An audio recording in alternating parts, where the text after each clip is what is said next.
I want to quit drinking, but what happens is I usually make it to about day 10, 11, 12, and I always fall off the wagon and end up drinking.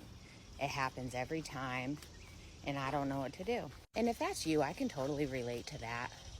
I lived in that cycle for a long time during all my attempts I had to quit drinking.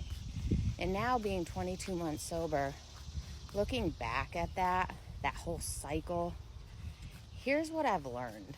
And side note, that's what I share in a lot of my videos are my self-reflections, because there are so many things that I didn't see when I was in active addiction, but they were right in front of me. But now being sober, as I look back, they're so obvious, so I share it in hopes to help someone else. For me, when I would make it so many days and fall off the wagon, I can see where I would self-sabotage my own success.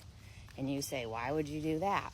Well, for me, it was easier to stick with the devil I knew than to tango with a new one, to walk into unknown territory, the fear of the unknown. And it was rooted in a lie that I didn't believe that I could truly be a sober person. So if the longest I would be able to make it without drinking was 10 days, when I started getting close to that 10th day or made it to the 10th day, I would have a hope inside of me that, you know what, maybe I can do this. But very quickly, fear would come in, and I would start thinking, oh, you can't do this.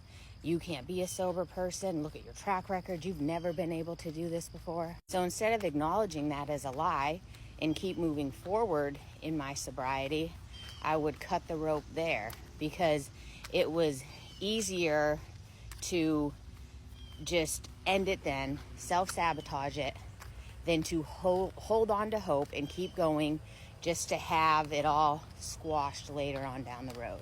Totally motivated by fear. But the root of it, the cause of it, was me believing that lie that I could never be a sober person. But here I am 22 months in, sober and thriving. So that was a lie. So what you're thinking up here, what you're believing, it matters, because something is always a thought that we dwell on and entertain before it becomes an action. And same thing goes for relapses. One thing that I have learned in my sober community from people who have relapsed, the common thing that they all said, what was going on before they relapsed, is it started up here in their head first. So what you think, what you believe, it matters. The things you say, the words you speak over yourself, it matters. If you're saying things like, I'm just always going to be an alcoholic, I'm never going to be able to quit drinking, don't be surprised when you can't quit drinking. Or if you use language like relapse is a part of recovery, don't be surprised when you relapse. Dry July, day 12, let's go.